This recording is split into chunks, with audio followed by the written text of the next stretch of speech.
Okay, what we have here is a tool that every HVAC technician should have on their truck, and it's called a duct calculator. And they help us determine what size ducts we need at your home depending on the CFM, or the cubic feet per minute. There are different styles, as you can see here, and some of them actually have on the back some sketches that give us letters here corresponding to numbers that will help us determine what size ductwork we need depending on what sketch we're kind of designing for a flexible duct sizing, which is what we use more commonly here in the residential sector. So this is very important that a technician have this, because it does help us determine the proper airflow in CFMs that you would need in your new air conditioning system install. Remember, it's not all about the air conditioning system. When you say the word system, you are not just talking about the equipment, what you see, the metal part. We're also talking about the delivery, and that delivery corresponds to ductwork. So each duct has a delivery CFM depending on the sizes in inches. For example, a 10-inch duct is designed to blow around 300 cubic feet per minute on the supply side. On the return side, it's 270. We'll talk a little bit more about that later. But what we're going to do next is use a simple illustration that will help you determine why the proper duct sizing is important. It's very imperative that you have the duct system sized properly, just like you should have the equipment sized properly. And we're going to use a very simple illustration, and with that illustration it should help you see or have a better visual of why proper size ductwork is very important. Okay, to understand the following illustration, we need to understand a little bit about air conditioning and heating. So in the HVAC world, you have X amount of air that flows through your air handler or furnace, and what we'll do here is we'll put an S for supply side and an R for return side. So the way your air is flowing is this way. Okay, so the amount of air that flows through the equipment is measured in CFM, and CFM stands for cubic feet per minute. In the HVAC world, 1 ton of air is the same as 400 CFM. So to determine how much airflow you need moving across your HVAC system, you need to determine what size it is in tons. So for instance, if you have a 2 ton, that means you need to have 800 cubic feet per minute flowing through your system.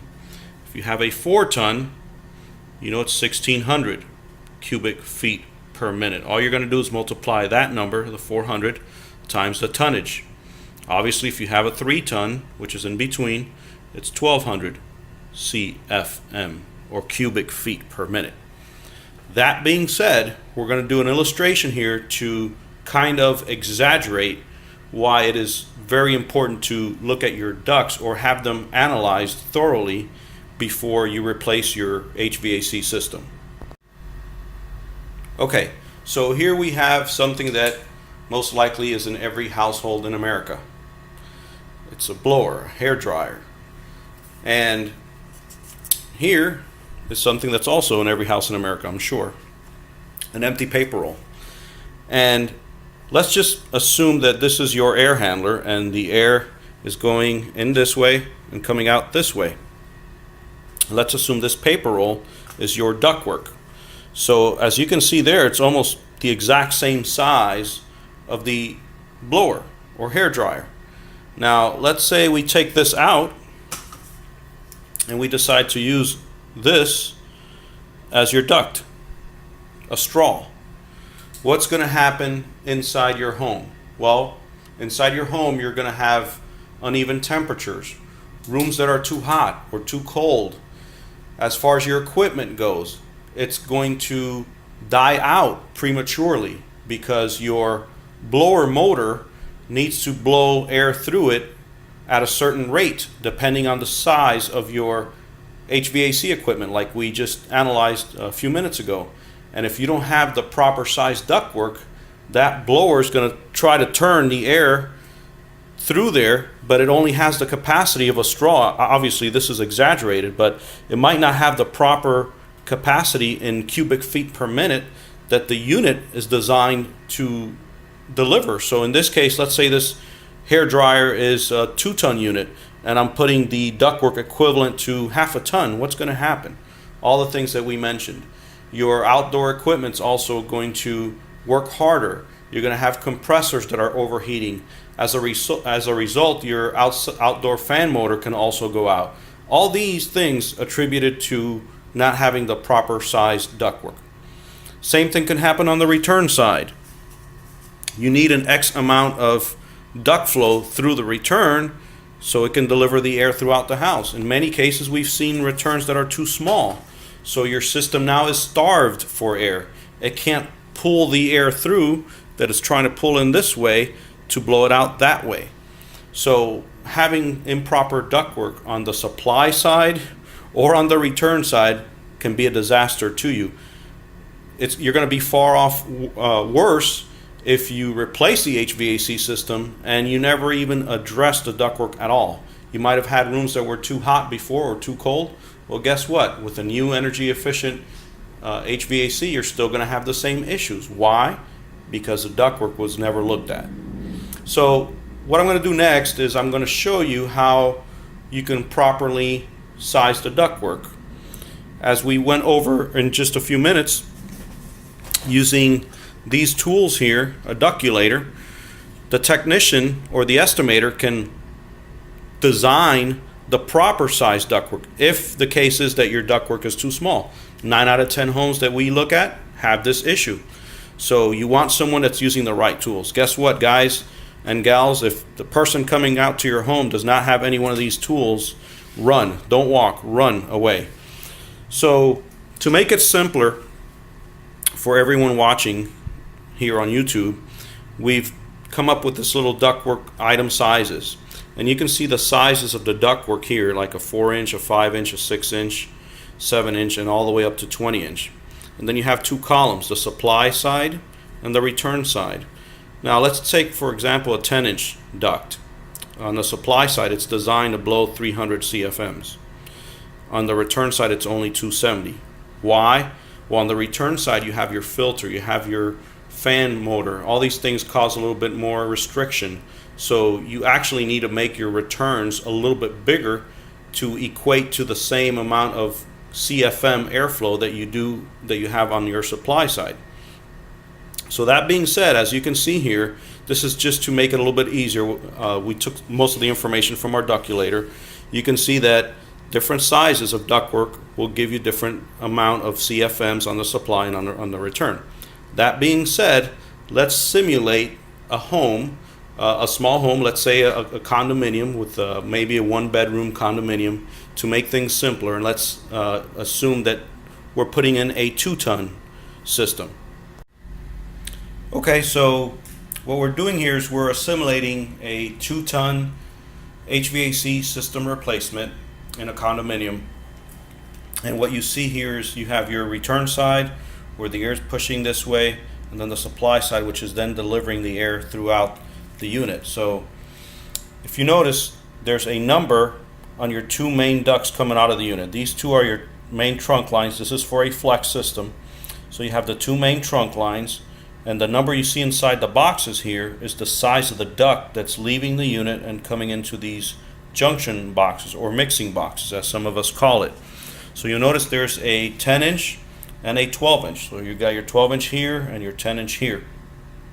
If you go by your ductulator and you start analyzing what each duct will give you, you notice that the 12-inch gives you 480 CFM and your 10-inch gives you 300 CFM. So you have 780 between them both. Now, if you remember the rule that we use, that 1 ton of air equals 400 cubic feet per minute, this 2-ton unit, when you design the ductwork, should have a total of 800 cubic feet per minute, or at least 95% within design capacity. So if you take the 480 here and the 300 here, you notice that now you're at 780. So you're good there. Now, in the same, in like manner here, you want to look at the ducts that are coming out of that junction box and into the different rooms and areas in the unit or house, that when you add them all together, they are within 95% of that number. So an 8-inch, going by here again, an 8-inch will give you a total of 170 CFM. So if I put an 8-inch in this room, I put another 8-inch here in this room, and then a 7-inch in this room, and you start adding 170 plus 170 plus 120 is 460 on these 3 drops. Obviously, you're within 95% of this number. On the other trunk line where you have your 10-inch, you have 300, and now you start adding all these numbers. You got the 2 7-inch ducts going into these rooms at 120 each, and you got a 52 CFM. This is probably for the bathroom. You add them all together, you got 292. Again, you're 95% of that number. So this is a great design here. And you also want to make sure whenever you're getting a quote for HVAC system that upon looking at your ductwork and analyzing it thoroughly, that you have this done. Someone should come down from your attic and show you a sketch like this one, just a rough sketch on a yellow notebook paper, and showing you this is what you've got in your home and this is how we can fix it, and then show you a different one showing you exactly what should be replaced. And then on the return side, you have a 14-inch main return. This could be your return that's somewhere in the living area. This is your main return. And then you want to add one to your bedroom. Let's say this is a 1-bedroom condo. You're going to add a 10-inch return duct to the bedroom. So when you add the 625 and the 270, you're obviously above the 800 CFMs. On the return side, you can never have too much return. You can actually go a little bit above the numbers. And then going by your numbers here, your 10-inch, which is here, is 270, and then your 14-inch down here, if you follow that down here, is 625. So this is what it should look like. Your return is 895 CFM, your supply is 780. In both cases, you're within 95% of design, which on a 2-ton was 800 CFMs. You're at 780 here, and you're actually a little bit above on your return. But like we mentioned before, you can never have too much return. You can go higher on the return. You just want to make sure that your supply is within 95% of design. Now, there's also a tool in the trade that HVAC contractors should use when they're analyzing your ductwork. We know them as a MagnaHelic. And what this tool does is it's basically 2 probes, just like this one. You see a probe here and another probe here. And each of these probes gets inserted into your supply and return plenum boxes. So in this sketch here, this rough sketch, you will insert 1 probe here and 1 probe here. And you start taking readings. And based on those readings, we can tell if your ductwork is designed properly. And then you can use the other end where these 2 hoses of the probes would go into would be the actual MagnaHelic meter, or in this case, the one I personally use, which is this one here, is a wireless transmitter where the 2 hoses will plug into the module here, and it will send me the readings to my cell phone or tablet. In that case, you would have the readings, the static pressure readings, and you would know if the static pressures are too high, for example. And I know this is a little bit too technological for someone that might be watching, is you want to make sure that the static pressures are correct. So yes, in closing, you want to make sure that your static pressures are not too high on your duct system analysis. So they would be using a MagnaHelic, like we mentioned before, or a wireless one like the one I use here. But you want to make sure that they gave you a number for your static pressures. Different systems have different static pressures, and on the air handler themselves or on the furnace, you'll have a WC. Most systems have them, and WC is basically the water column measurement. These tools will measure that. If they're higher than what the unit shows on it, then that's how you know your ductwork might be too small. But in closing, we just want to go over a few items here just to recap on the entirety of the video. And you want to make sure, going back to the illustration of the hair dryer, I hope that got the message across. It's imperative, it's super important. I can't stress it enough that if you have a 2-ton unit, that you have around 800 CFM. If you have a 2.5-ton unit, if you multiply 2.5 or 2.5 times 400, you need to have 1,000 CFM or cubic feet per minute. If your system has the ductwork equivalent to a straw, it's a recipe for disaster. You're going to have nothing but problems. When the air takes longer to deliver through your home, you're also going to have humidity issues inside the air handler. As you know, humidity issues can lead to that M word that we don't like to say a lot, biological growth, and just more issues inside your air handler. So in closing, we want to mention to you, make sure whomever comes through your door actually takes a look at your system as a whole, not just the air conditioning equipment, not just the metal part of your equipment, but the ductwork. Unfortunately, in the area, we have very, very good technicians in the area that can troubleshoot and diagnose any issues with your air conditioning equipment, the metal part, but not many are trained in diagnosing ductwork or analyzing ductwork to tell you if your ductwork is fine or if it is not. So you want to make sure when you obtain a quote for new HVAC replacement that the person took their time and effort to analyze your duct system. They should come down from the attic and sit somewhere in your kitchen table or counter or in the garage or in their truck and lay out a duct system like this and show you this is what you got now. And then if your ducts are not properly sized, show you another sheet and say, okay, this is what I would like to do for you. This is what I would like to do so that your new HVAC system that you're going to replace with us will also cool and heat your home properly.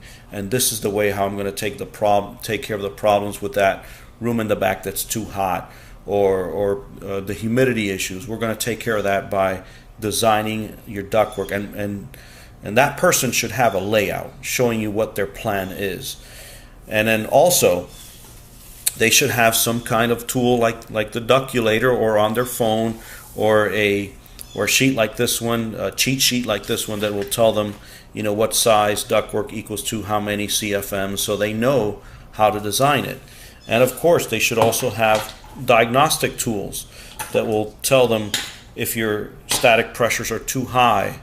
And honestly, if they don't do anything that we just discussed here, whether it's come out with a sketch, have some ductulator apps, or a cheat sheet, or a MagnaHelic that they're going to insert the probes in your system and tell you what you've got, don't tell them, hey, can you please go up the attic and do it.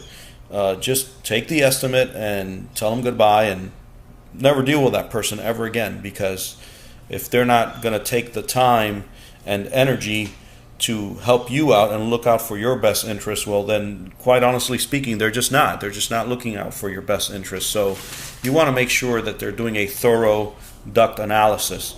Make sure that they have all these things. There's nothing wrong with being next to the technician, or if you don't want to go up the attic, at least down in the garage or near the scuttle hole, so when they come down, of course give him or her their airspace so they can kind of do something for you.